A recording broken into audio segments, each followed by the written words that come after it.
Welcome, Hoboken, episode 6. Hoboken by Andrew Impastato and Joshua Einstein. Finally got it right. How are we doing, my man? Good. Beautiful day. Nice, relatively warm weather. No complaints. We want to start it off on more of a somber note with what took place in Jersey City last week. It was a sad, unfortunate, just terrible event that occurred in Jersey City with the shooting and the loss of 4 lives. It's terrible to talk about. Never want this to happen in our community, but it feels like it has, even though it was in Jersey City. Well, I know for the family of the person that was killed by these murderers a couple days beforehand, the Uber driver. The livery driver who was killed, found in a trunk in Bayonne. We should. I'm just saying we should remember them as well. He was the first victim of these people, and we should remember that just as love and friendliness comes in all different shapes, sizes, colors, and types, so does hate. Because sometimes people rush to conclusions. Like Congresswoman Rashida Tlaib, and when she tweeted out a picture of one of the victims, one of the Jewish guys that was killed in this anti-Semitic attack, and said, white supremacism kills.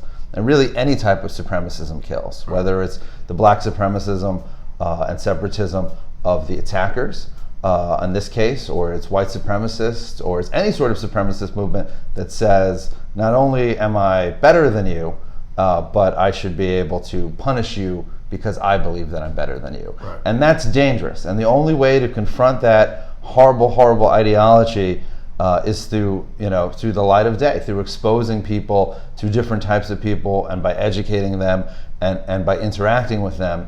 And you're never going to reach everybody's heart, but you can make it clear to people that if you want to think something that's screwball, that's fine, and that's your right, but you can't act upon it. And we have to be thankful for our police officers. Yep. I mean, Detective, I believe his name was Seals.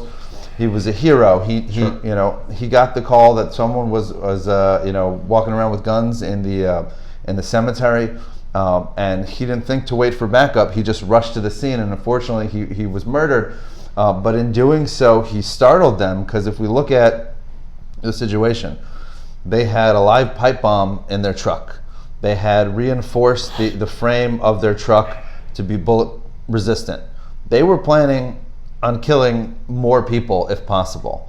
And because this hero detective decided not to wait for backup and to run in because he thought the situation warranted it, their seemingly bigger plan to kill more people was foiled. And so it's obviously it's a very sad time for everybody, for everyone in the police department, for everyone in the Jewish community, for everybody in Hudson County, and also for the families of all the victims. But there is a story there of a hero that stood up and saved lives, and also of the other police officers that went into the firing line to both to save each other and to save our community in general.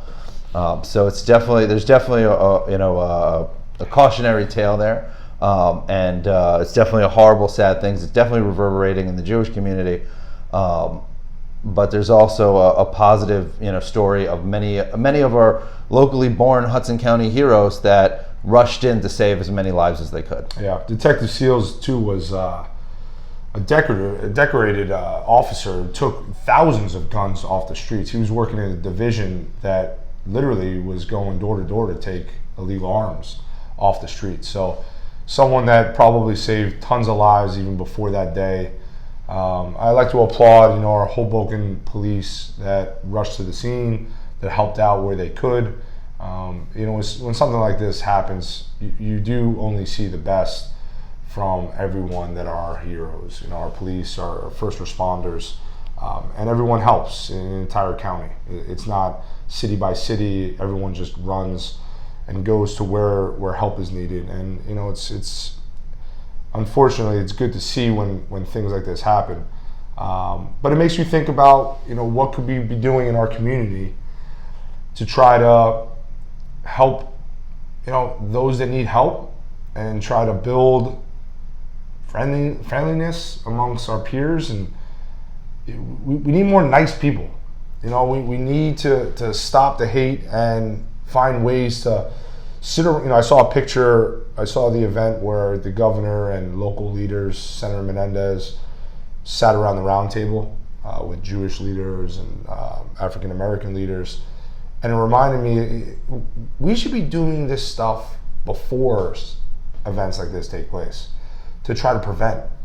You always see precautions taken after the fact, right? We should be gathering our leaders in like a place like Hoboken now, before something like this happens here. Well, listen, I'm all for intercommunal, multiracial, trans-ethnic, whatever you want to call it, sit-downs and dialogues, and that's good. And that definitely happens on, I don't remember what it's called exactly. I think like the Hudson County Interfaith Council or whatever. There's something of that nature and name, some with similar name. But the moral onus for the shooters, obviously the shooters were, black supremacists, but the moral onus for the shooters' actions isn't on the black community in Greenville. The shooters may have been from there, of course, but no one is responsible for their actions other than they are. It's the same thing with remember the white supremacist church shooter, Dylan Roof, who went into the African American church. Right. It's South not. Carolina, yeah, I think so. The moral onus isn't on other white people down there that didn't even know he was going to do something. And it's really hard when people go and they self-radicalize because they subscribe online to hate groups, or they actually in this area, there in the tri-state area, there are meetings of the Black Israelite Hebrews, which are an insane cult that most people have walked by if they've ever walked in Times Square, and they just like to yell at white people, and especially love to yell at Jews, because they think that they are descendants of they think that blacks and Hispanics are descendants of the tribes of Israel, and that Jews are fake, and thus they have a special dislike of Jews in addition to hating white people. But it's always good to bring people together. You're never going to stop the dedicated lone wolf. Yeah.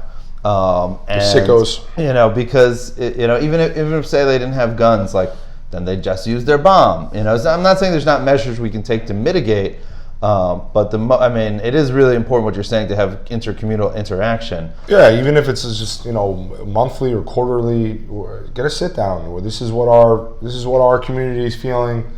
This is what our religious group is feeling. Here are our concerns. What we see. It could be helpful. It could be something that maybe Hoboken can look to do, just to keep all sides of all conversations on an equal playing field, and as much transparency as possible. So that's our hearts and prayers go out to the families affected. And also, I just want to say, I don't like Mayor Fulop of Jersey City and his politics at all, but you got to give credit where credit is due, even if when someone is on the opposite side, especially when someone is on the opposite side. And his handling of the situation, his being one of the first politicians to publicly say that this was an anti-Semitic attack, when other politicians, especially in his party, were afraid because it goes against their narrative. It deserves a lot of credit, and I think he showed real leadership in the handling of this. Cool. Sticking into the political arena, transition here into this Wednesday is a city council meeting here in Hoboken. And really interesting, I saw on the agenda, Councilman Russo is introducing a resolution to have the newly formed CID pay for the expenses that were caused because of SantaCon. More police, more EMS, more whatever the case, whatever we needed. That any money that was spent, Councilman Russo is going to introduce on Wednesday a resolution that makes the CID pay for it. We like this, we don't like it. I think it's, obviously you remember that I don't think the CID should exist in its current form. Right. But as long as we have this stupid negative regressive tax on some of our property owners in town, then why not make them pay for something that benefited the commercial community in town? That's a pain in the tush to so many people in town.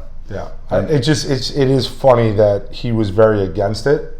He didn't want it in the third ward, and now he's introducing this thing to almost say like, okay, you guys wanted this, fine. Take some of the money that we just gave you, and let's pay for the SantaCon that just happened. Well, if you're gonna take some of the positive, if you're gonna say like the Hoboken Business Alliance did, that a cell tower and a parking spot which is being assessed is going to benefit from money spent on marketing or money spent on beautification for the street, which is absolutely absurd.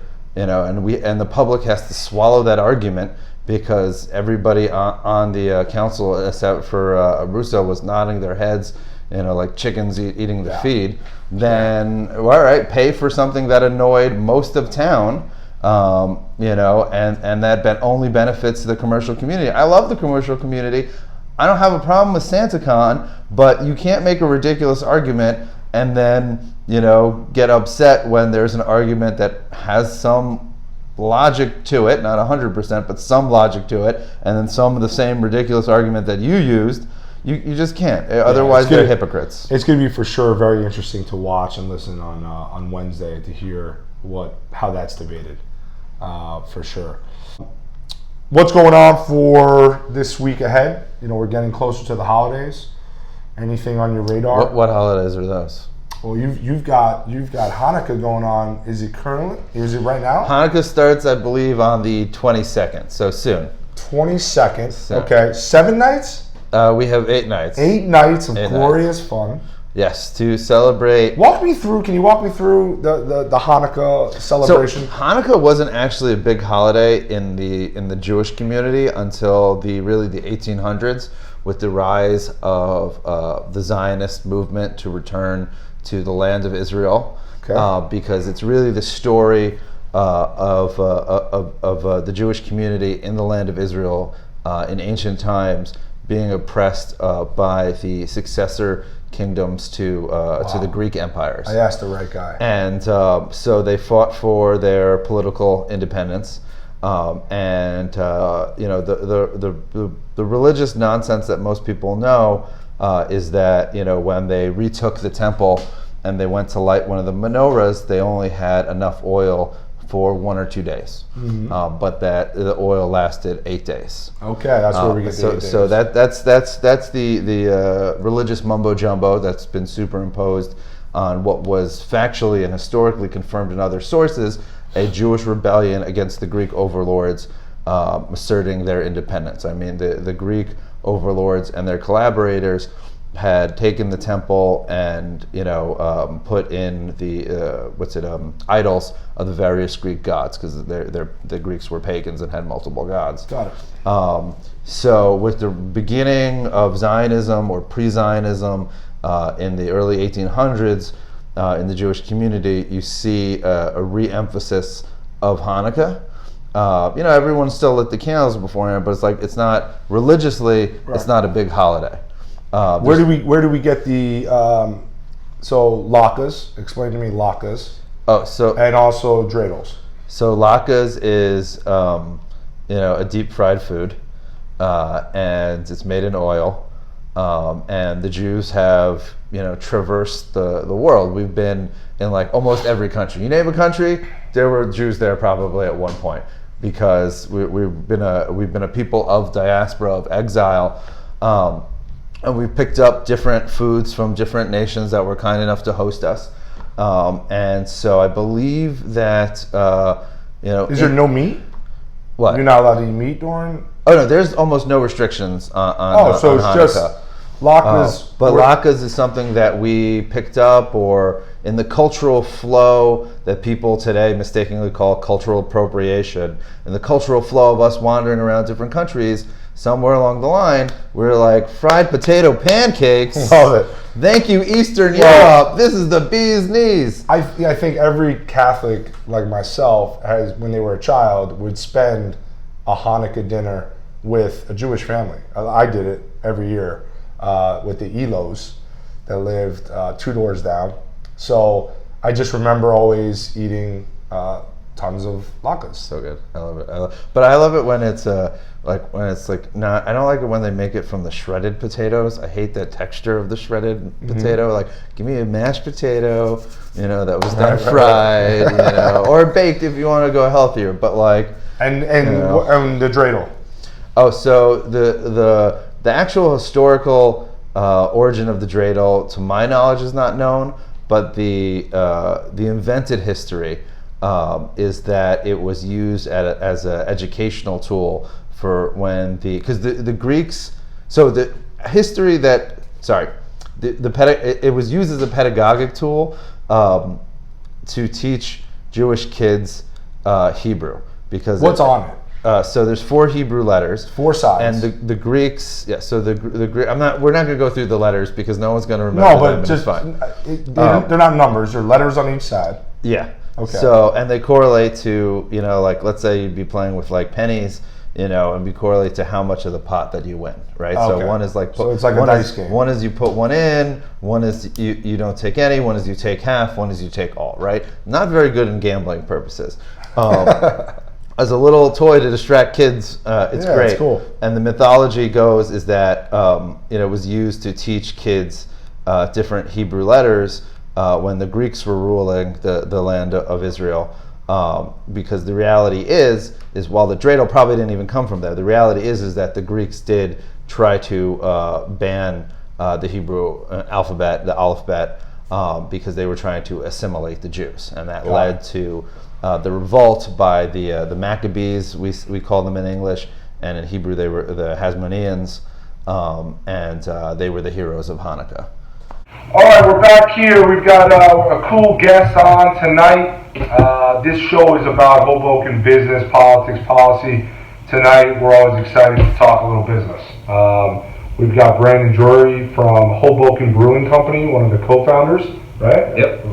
Co-founders. And he was nice enough to bring some beers. So always a good thing. Hoboken's own and only brewing company. Yeah, I guess you could say that. Right. And you'll talk a little bit about the past, but we're excited to have him. He's going to introduce himself and tell us the story, and it's quite a nice one. So it'll be nice to hear it again. And this is what the show's all about. Hopefully, is seeing different angles on business and all. Well, for me, it's the first time to hear about the foundation story. Yeah, so I'm excited. Yeah. It's all right. Let's see how far back I can go, but it's kind of like the business starting your garage type thing. So basically, when I first moved to the area, which was a long time ago, like over 10 years ago, not from far, so I'm from like Verona, Montclair, so I was here all the time. But like 10 years ago, I moved out this way, and we were looking, me and my buddy, who were looking for like a 2-bedroom, we're looking for a place that had a separate garage, or at least a garage, so that I could do brewing in, which is impossible to get in this town. Yeah, right. Right. $1 million. Yeah, exactly. Or even just cheap. So we ended up looking in the Heights. We found a house there that had a separate 2-car garage, which I just took over. So I was originally in finance. I didn't like it at all, and You shut it out. yeah, exactly. The roads kind of, I guess, went the way I wanted them to, and that I got out of that, and then kind of bit the bullet and started to do this. So I was always brewing on the weekends in my garage, and a buddy of mine that I grew up with would always come over on the weekends and hang out. We'd always have like parties, and people would always drink beer out of our in our garage. We have a big tap system, so he was like, we should really kind of do something with this. Which in the back of my head, I kind of had already planned on doing something, but I didn't know how. So like the name, I got the name back. I believe it was 2007. So trademark this. Yeah. That was the first step. Yeah. At this point, the beer's already been brewed. You have your concoction. Well, I always knew that a brewery in this town would be awesome, and I didn't know whether or not it would be me. But I also knew that the name was registered by Maxwell's. Really? When they were open, yeah. So I believe the story is that the owner of Maxwell's had registered the name in like 1995 for his son, who was homebrewing. And then the son never did anything with it, but he kept re-registering the name. So I actually looked it up, I think in 2005, and he had it. And every year on the anniversary, I would check to see if he renewed it. And in 2007, he didn't renew it, and I grabbed it. No way. Yeah. So I didn't know that. That's not got in there. Yeah. That's persistent, You checked man. for an opening, you went in for it. And no, you never contacted him before that. Nope. That is funny. Yep, it was it retired or expired, and I just kind of like looked at it and I grabbed it. That's It was like $10. So anyway, that was just in my back pocket. Like, if something happens, something happens. Yeah. And then from there, you just kind of brainstorm. There was nothing, no timeline. We weren't even like an idea of a business. It was just me, in the back of my mind. But my buddy Andrew, who's my business partner now, approached me and said, we should really do something with this. And I always knew that when it came to this type of business, I wanted to be like, in the back making the beer. I didn't really want to be doing any other part of it. And he's The mad scientist. yeah, I guess so. I guess you could say. And he basically, I always kind of look at it like he's a salesman, so he is basically like almost like shoving coal into the fire of the train, making sure that it's going full speed. And then I'm just running around the train, making sure everything's greased and making sure the train's actually moving efficiently. So that's kind of where we are. And he basically is just our. He does all of our sales. He kills it, and he always has been a salesman. So. And I always knew that I wouldn't be a good salesman, so he was the perfect fit to kind of yin and yang it. So we started actually doing little small like homebrewing competitions, and we started getting bigger. We started winning a bunch of them, and then the acting president of the New Jersey Brewers Guild emailed us. He's the CEO of Flying Fish, and he was like, "Hey, you guys are coming up on our radar. Stop what you're doing because either register as a real business." Or don't do it at all, because we weren't really doing anything illegal. We were technically repping a brand that didn't exist. We didn't register. There's no taxes to be paid. We weren't selling anything, but we would do homebrew competitions where we'd go and just give it out. Yeah. But technically, we'd be giving out like bleach. We could be killing people. This is their mentality. So they're like, look, until you're a legal business with insurance and everything, stop what you're doing. So either bite the bullet and do it, or just stop. So it was kind of a slap on the wrist, but like a compliment. I guess we were getting some headway with it. So then we said, all right, we're going to do it. So at that point, you knew, all right, we're on to something there. Yeah, that was actually our leaping off point. That's where we were no longer just kind of screwing around our garage. We were like, all right, if we're going to do this, we got to do it right. And we knew like one, we have to hire a law firm to basically get our business plan together. We have to raise a ton of money, and we decided to go down that route. So we hired the same law firm as Bronx Brewery did when they started. And we raised a good amount of money, a little over $500,000. Family, friends, or family and friends. Private equity? No private equity? It's it's family and friends. It's all equity. So we did give away shares. It's all selling investors. It was actually only technically one person we knew. Everybody else was like networked through somebody. But yeah, technically they're family and friends. Right. And then we were looking at it as, okay, well we wanted to strategize as to how to start the business. To open up a brewery in this town, you need at least $1 million, probably about $2 million to really get it going. We didn't have that, and we also knew that there hadn't been a brewery in this town, so there's a lot of controversy over whether or not the town would approve a brewery immediately, because technically we don't need a liquor license, which can range from $500 to $1 million. We would need a brewer's license, which is $2,000 a year. So wow. Yeah. So why doesn't every bar just? Like, well, you literally would have to brew all your alcohol. So like if you open a bar right here, and then we share a wall, and I open a brewery, I can only sell what I make in those walls.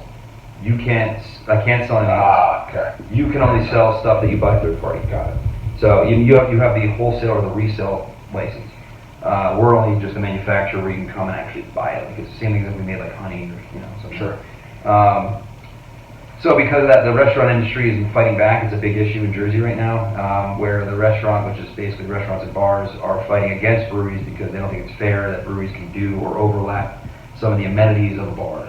Because they're screwed by the claim. over-regulation and red tape. Right. They want you to be screwed by it more. Well, So you're not you're isolated in what you can sell. Yeah, there's a lot of layers to this, Well, I remember last year, the state pushed through more regulations limiting microbrewers because, basically, like we were saying, restaurants, places with liquor licenses were complaining that, people can go into a microbrew order whatever beer that they want that they make there, and then order food to be delivered there. Yeah. And for some reason, the restaurateurs with liquor licenses were insulted that this existed. Correct me if I'm wrong, but I think Trenton passed through more regulations, making it a harder time for microbreweries to continue to exist. Not really an issue until recently, because this is now when the industry is starting to kind of blow up. Right. So there was laws that were passed that basically said a brewery can and can't do this, and they were kind of dumb things. This is a long time ago. So you were limited on how many like high top tables you could have, otherwise you would overlap with like what a bar would be. Sure. You can have like menus on the table, but you can't serve anything. You can only have prepackaged small items, which are like peanuts. You can have live music, but you can't have pre-recorded music, so you can't like play like like an iPod. But the opposite is true with TV. You could play pre-recorded TV like karate movies or anything on mute, but you can't play live TV. So and then they limit like how many TVs you can have, all these things. So anyway, as it started getting bigger and bigger, the restaurant industry started to kind of say, hey, this isn't fair. We pay for the rights to do these things, and you don't. But if you actually look at the two licenses, neither of them define what can and can't be done. One grants you a license to be able to resell alcohol, and one gives you the license to be able to manufacture and sell alcohol. That is it. So them claiming that they have the rights to have live, World Series games doesn't say anything about that in any license, neither that they can or that we can't. Gotcha. But they're claiming that because that's kind of how it's been defined over the years, that it's a right that they paid for. It was like an assumed right. Well, it sounds like they just have their panties in a bunch over the fact that they had to pay, like in some cases, $1 million for a liquor license. But it's the same way I've heard restaurants that have a liquor license complain about, non-liquor licensed restaurants that are BYOB. So it's just because they've been abused by the red tape that exists in our state. It's like they're asking for you to be abused by different red tape. Like it's not fair. So you've got the brand, Yeah. right? You get the investment. Now let's hit the streets of Hoboken and get it out to all the bars. Yeah, all right. Is that So where we're at? pretty much, yeah. So I mean, if anyone is aware of the brand up until now, they're confused by it because they're like, where is this? Who are these guys? Okay. And we've been kind of trying to figure that out as we go in terms of how we brand identify and how we actually promote it. Who was the first bar? The first bar, well, our opening day was at Chef and Knucklehead, so. Chef and Knucklehead. Yeah, so. That's a relatively new, right? That's pretty new. They've been out, we opened we have 4 years ago. we have our anniversary the same weekend as him. So we just had our second year, and he just had his third. Second year, wow. Yeah, so he was about a year old when Andrew and I would use that as a meeting point to put together our business plan. So we would meet like after work. So Joe knew what we were doing. I would always like make beers, bring them in growlers. We would try them. We have investor meetings there. He was very cool. So he's like, anytime you have anything you need at all, just come on in. It's yours. Cool. So he launches. You guys are in that bar. We were in a bunch. On the tap. He was our opening bar. What's the beer? Is it one of these here? Or No, it was just our first two. So the City Side IPA and the Bodhi IPA, the Bodhi Blonde, which is our coconut beer. So we came out with those. We figured those were like two kind of like separating sides of the spectrum. One is if you like hops, one is more I would say like gender neutral. One's Andrew, one's Josh. Yeah, that's how we can put it. Yeah, exactly. One's like a good summer beer. Democrat, Republican, Catholic, Jewish. I don't know. Into sports. I don't know. Not into I don't sports. know if there's a dividing line. A historian. Between a number of Maybe Democrat or Republican. But ambitious dreamer. An ambitious dreamer and historian. That's the yin and the yang. It's a weird dichotomy. He's putting this down. I don't know if we're picking it up. The Tommy Jeans flannel shirt. I don't know what I with put the on. Brooks Brothers pull up. It's not bad or good. Yeah, it's just different. The hanging sheep. Oh, this is fantastic. This fit is unbelievable. I'm trying to get every color. So, all right. So we're in Chef and Knucklehead. Yeah. Pumping beer in. So yeah, we're in a bunch of places. What it really came down to was we had plan A, B, and C. A was if we were able to raise $1 million or more, we didn't. But if we were able to do that, we would basically like shoestring together an actual physical brewery. But even then, we almost didn't want A because we wouldn't have enough cash flow. We would have to go very, very, very, like tight and we'd be risking a lot. We'd be rolling the dice a lot. So our better plan was plan B, which is where we raise a good amount of capital where we can go this route. Now this route is where we actually go to another brewery, we rent it out for the day, we physically brew our beer on their equipment, we package it, and we bring it back to our warehouse. So our warehouse is here, our brewing. But to do all that in one 12-hour period, 18-hour period? No. So to brew beer, it usually is about 6-7 hours, and then it sits in a tank for about 2 to 3 weeks. And then you come back, package it all, and then put it on a truck and bring it back. If you're making lagers, which we don't get into as of right now for the reason of timing, that can range even much more. So it's usually sitting in a tank for like 4 weeks to 3 months. So now fast forward to me, now we're, at this current moment, you're in almost every bar in Hoboken. 90%. Yeah, we're in every liquor store. Every liquor Apparently store. not Danny's as of right now. My man Danny. I went into Danny's to get the Hoboken beer, Hoboken resident trying to buy a Hoboken beer, right? Or a Hoboken brand, right? Because you're not making it right now in here. Correct. But So we do all of our R&D, we create our beers here. We can't legally make it commercially here. So you make it somewhere else and ship it in, Yeah. store it here and sell it. Yep. So I'm at Danny's, I'm a Hoboken resident trying to buy a Hoboken beer. He's from the Dominican, and I wound up getting pitched on a Mexican beer. Nice. So from a Dominican guy. It just didn't make sense. Mexican lagers are good. It just was crazy. So now you're trying to get into almost every store here. Now you've pushed into New York City. Yeah, we're all over now, which is So it's a legit business. Yeah. Andrew, our sales guy, my business partner, he's killing it. So we right now it's technically 3 of us. So it's Andrew, myself, and then Josh, who is our delivery guy, but he also does sales. Wait. Dude, you Am can, I the delivery guy in sales and he's the other end? Yeah. Do we have secret extra jobs that we don't know about? Right He's here. actually a Josh sales delivery. I'm a sales guy, which fits my Hey, you description. said I was also doing sales. Don't you sales, That is alright? pretty funny. But do you need another? Are you Do you need available? another Josh or another Andrew? Do you need a sub just like tagged in like Both here here, now? our business plan is just hiring Andrew and Josh. That's it. All right, that's a So- excellent business plan. Let's dive into now specifically Hoboken. Yeah. What have you seen? Pros, cons. What is preventing you from doing things? What's the plan going forward here in the city? That's what we're trying to do. Sure. Keep it Hoboken. Yeah, so, all right, so when we originally were going to come out, one of the main issues of us not wanting Plan A, which was getting our own brewery, a brick and mortar, was that other breweries have tried here before us. So there was 2 that I'm aware of that actually had attempted, quote unquote attempted, I don't know exactly how far they took New it. Jersey beer. No, a couple others. We'll keep them out. Yeah, sure. They exist now, they're doing very well. But they went to other towns. So apparently, according to them, when they came in to do this, they were basically immediately just like stonewalled. They were like, no, don't do it. I don't know who they talked to in town, but they basically said, don't do it. It's not going to happen. And you're better off going to another town. So Which is let me stop you. Yeah. Right off the bat, typical for Hoboken. Yeah, Right? It's not Anything outside the box, right, affects our old school mentality at City Hall. Yeah. Like, what? A brewery in Hoboken? I can't get a piece of that? No. Right? Well, this is also like I think this is around like 2010, 2011. So this is a little historic compared to now.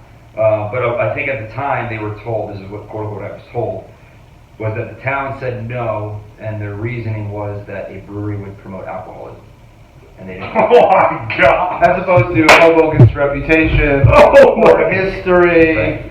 This is like the one time you can't use that excuse. You didn't give enough cash under the table. Was what happened. Right. So this is kind of what scared us, and we said, well, As it should. right. So if we got a facility, let's just say 3,000 square feet or more, whatever we're paying in this town, which is insane, Right. and then we apply for our license and they just sit on it or they deny it, we're just bleeding cash till we're gone. This is a ridiculous situation for any business owner. You rent the space. You're not killing anybody. You're not building bombs. You're not adding anything. It's not like this was a dry town, so you're not adding alcohol. You're not making hard alcohol, but you still have to go ask the wise, gray-headed elders at City Hall permission to have a business. It's insane. Insane. It's redundant. Yeah, no, I agree with you. Sorry about that. And even so, if we were to come in, you could look at it as, one, we're technically creating jobs. We're creating a brand that identifies to the town. And then we're also taking a piece of the pie from those bars that are doing all the same thing over and over again. It's the same cookie cutter version of each other, where it's just a huge sports bar. They sell Bud Lights for $1, or, you know, whatever. And then down the street we have an actual brick and mortar family owned business where we're actually manufacturing in town. We're not trying to do what everyone else is doing. Yeah. We want to actually promote families, like bring your dog in, bring baby strollers in, come in on Saturdays. We close at 10.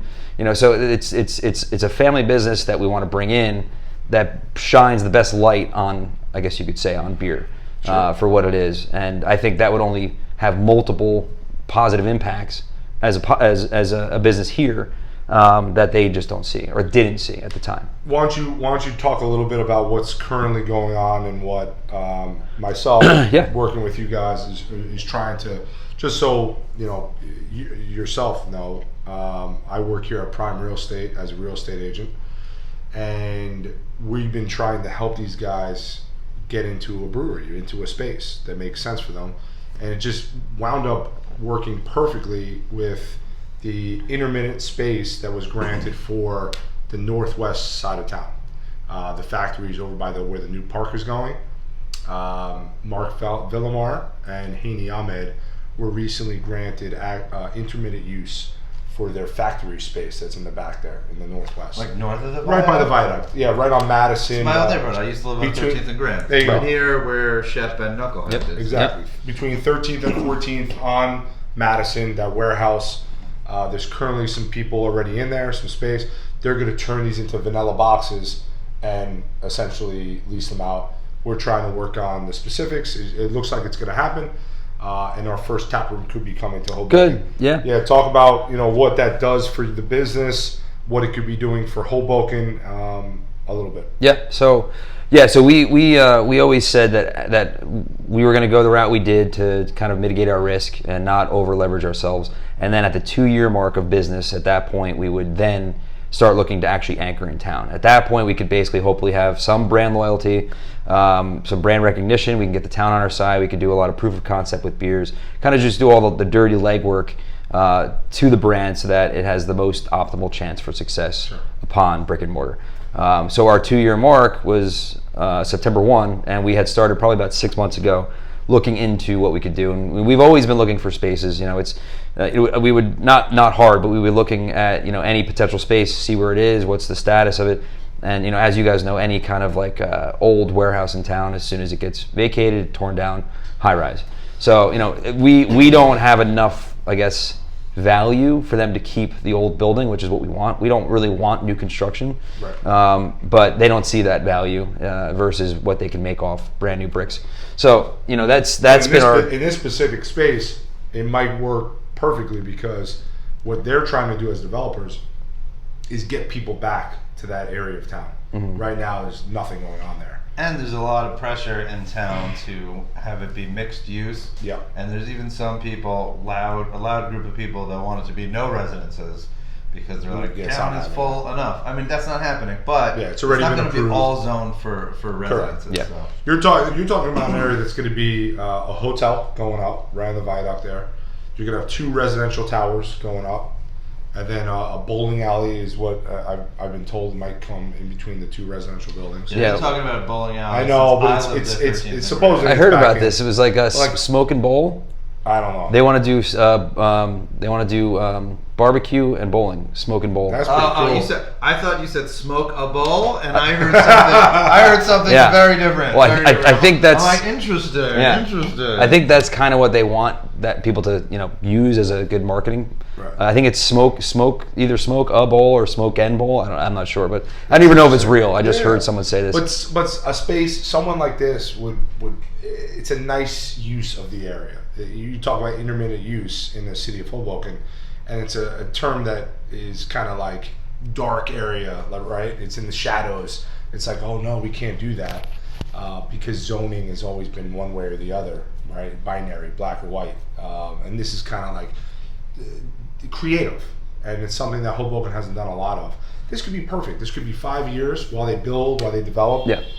and then potentially grow into their own space into the new building. Yeah, I think Maybe. I think you're right. We also met with the zoning board, kind of not an official meeting, but we met with them just to see what we would need, and then just they would kind of go through code and see if we can get approved, and everything was green lit. So they were even saying that we could have been, this was like 3 months ago, and we were, at the time, they even suggested that we're, with our current space, we could potentially get a temporary license to sell as of November. Wow. So they were on board. So, you know, we were nowhere near that, but we were like, all right, at least they're the ones that are actually kind of almost pushing us now. Right. So, you know, that was a good thing. So now we're kind of green lighting and pushing forward. And yeah, I think that building right now is the best one we've seen, and I think it's a great area. We originally were looking at, you know, because it is a huge investment, 7 figures plus, where would we go that we could be long term, you know, kind of anchor in. But the industry is changing so much that you kind of have to be like pivotable, and that's really hard to do when you have, you know, 100,000 pounds of equipment and drainage. Yeah, right. But you know, yeah, exactly. So you know, we kind of get pulled in both directions. Like, what do you do? So there's the space that we're currently in. We looked at, but that would require a lot of work. So we're kind of on the fence with that. A couple others, but this one seems like it's the best. If we can get it, we really hope it. You know, not just selfishly because it's you know, part of the deal, but Hoboken needs this. Yeah. You know, Hoboken can use this. If we could do it for 5 years, I think it would be worth it. It's something creative, Josh, that you're gonna love to go. It's similar to when the beer garden came. You know, everyone was like, "Oh wow, we got a beer garden," and I think a brewery, a tap room is something we see all across the country. Yeah. I'm in Cleveland. I'm in Minnesota, Minneapolis, Minnesota. I'm in Austin, Texas. I'm in Nashville. Wherever I am, Columbus, Ohio has a ton. Every single city has tap rooms. They have intermittent use. They have warehouses that are now involved with these Well, breweries. they have it in Jersey City as well. Yeah, right. You go right here. Yeah. You don't have to list a bunch of cities you were kicked out of to make a point. Where you've been banned. The truth of the matter is the city should have welcomed this when you first were sniffing around. Yeah, It's a good idea. I think it's added. at least my I guess playing devil's advocate with them. My way, or at least the way I want to think of it is that the town didn't really want to dip their hands into the controversy of what's going on with the restaurant industry for such a densely populated restaurant town.